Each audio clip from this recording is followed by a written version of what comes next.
In this video, I'm looking at the 7Hz Salnotes Zero.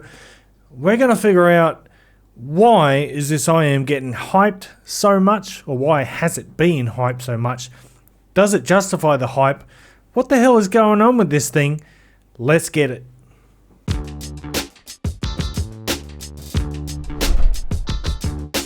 What's cracking, audio fans? David here from Prime Audio Reviews, back again with another review.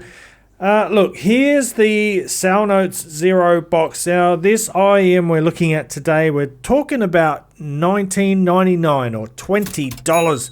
This is in that budget realm. People have been going nuts about it. We're going to find out whether that hype has been justified or if it's all just a bunch of bollocks. Let's get into it. Here it is.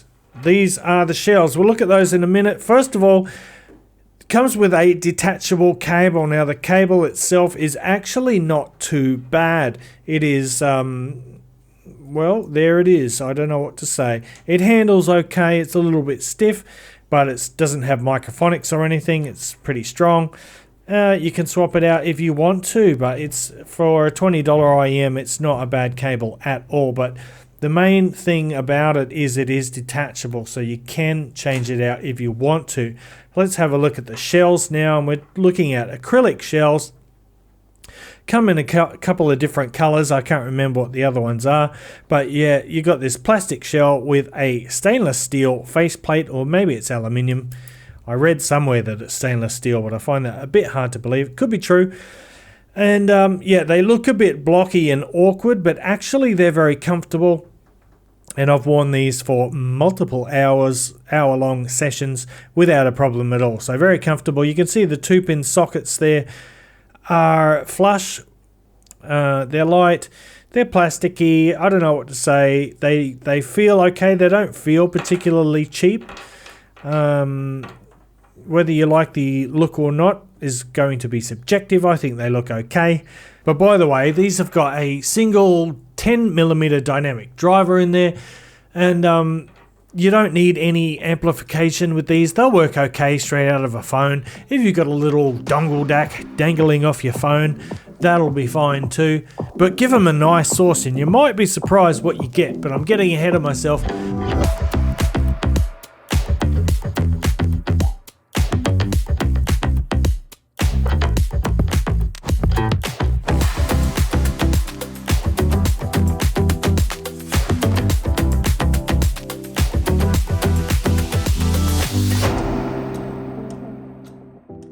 We're going to get right into the sound now, and if I start gushing, you'll just have to excuse me, but when a $20 IEM sounds this good, I get a bit excited.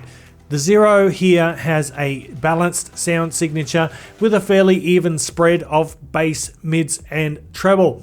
It's easy to drive, as I just said, so feel free to plug it straight into your phone or your laptop.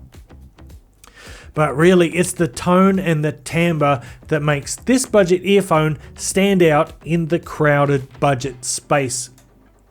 The naturalness and the tonal accuracy found here are rare for something in this price range, and it's the lifelike presentation that makes these so immersive and engaging. The Zero will have you listening to your music, new and old, and wondering why the heck does everything suddenly sound so good. Let's throw up the graph now, and there it is. It'll look familiar to you if you are into the graph scene. We've seen shapes similar to this before, but let's start off with the bass now, and the bass is lifted slightly above neutral in quantity. There's a good blend of slam and thump, and it gives bass notes a nice natural note weight. In a technical sense, Zero's low-end performance is an integral part of the overall delivery. It extends well enough to provide ample sub-bass power and rumble when necessary. The mid-bass thumps with confidence, but it doesn't linger or leave a train of thick air in its wake. It does have a physicality to it, but it's disciplined and it's always in control. Furthermore, it's a cohesive part of the overall sound and it never sounds separated or dissonant. Then there's the mid-range, and Zero's mid-range is tuned for naturalness over clarity. It is articulated and nuanced, but it has a pleasing warm undertone.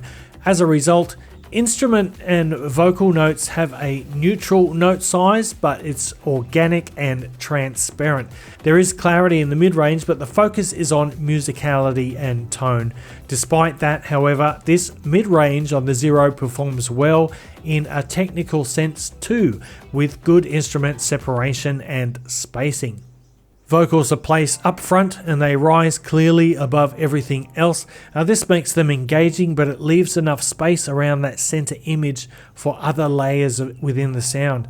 The tone of vocals and instruments sounds just right. It's neither too thin nor thick.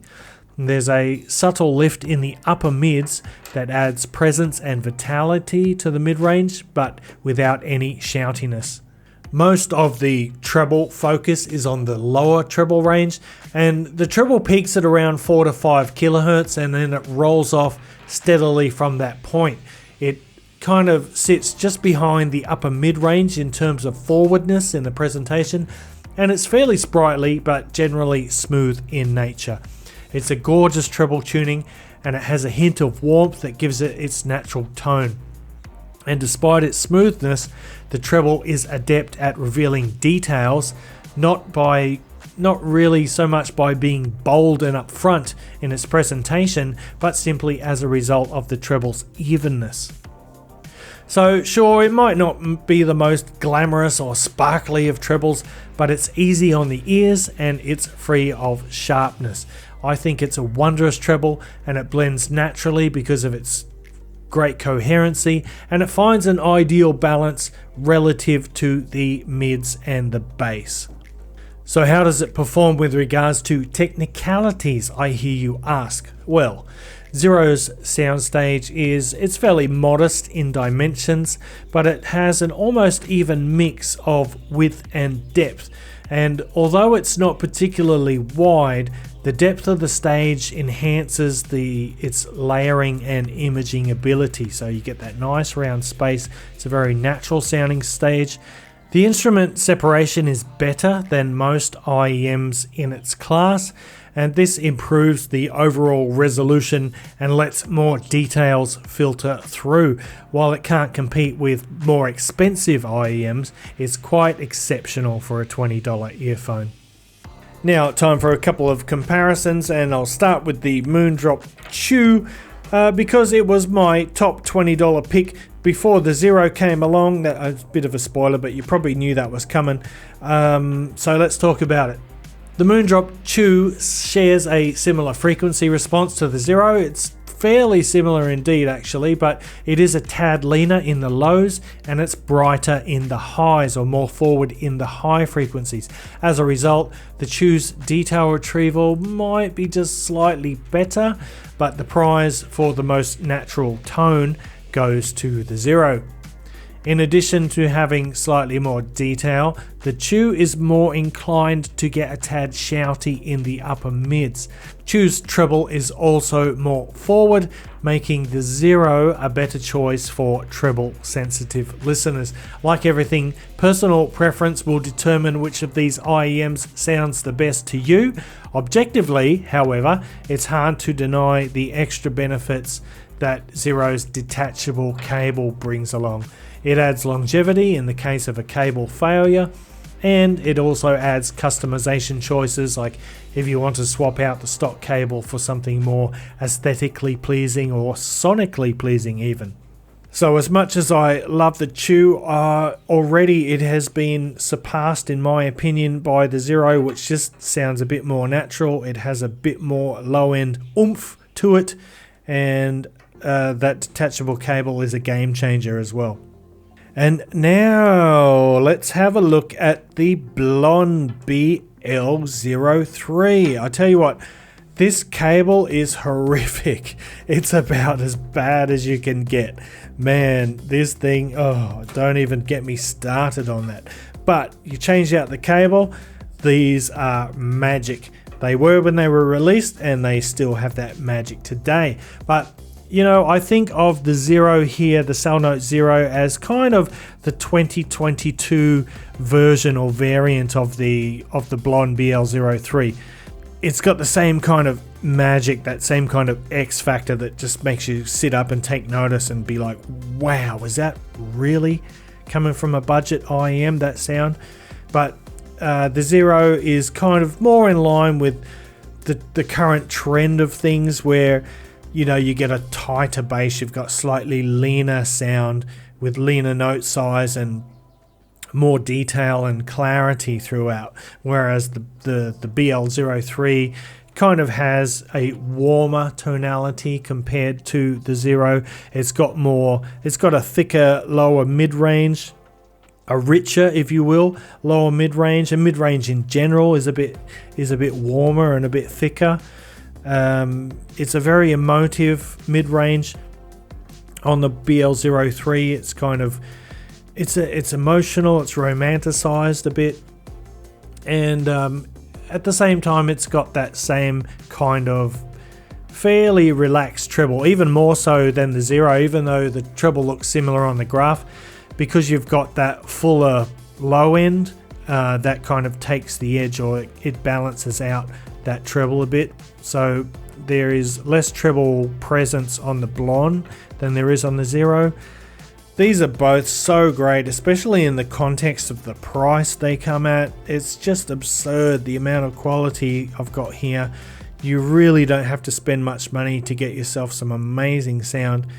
You know, if I had to choose between these two, I don't think I could. That'd be like saying to someone, you know, who's your favorite kid, or I don't know. I can't even think of a decent analogy. But this is the Tangim Zero, and this is the blonde Z200. You know what?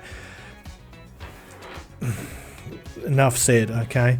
So to sum up, the Salnotes Zero, or the 7 Hz Salnotes Zero, this is an amazing budget IEM. I highly recommend it.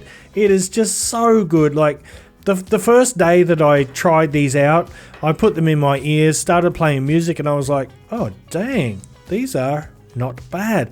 You know, within 3 or 4 minutes, I was just like, oh my god, what are these freaks? So anyway, I'm going to wrap it up there, guys. Check out the description below. I've got links to my full written review. I've got my affiliate links down there, so if you feel like buying, go crazy on them links. I tell you what, you know, honestly, if you're shopping in that budget realm, these are just so hard to beat. And yeah, let's leave it there for now. Thanks for watching the video. If you liked it, give it a thumbs up, Parfam audiophile style. If you're new to the channel and you want to see more stuff like this in the future, make sure you hit that subscribe button. And until next time, I'll see you later.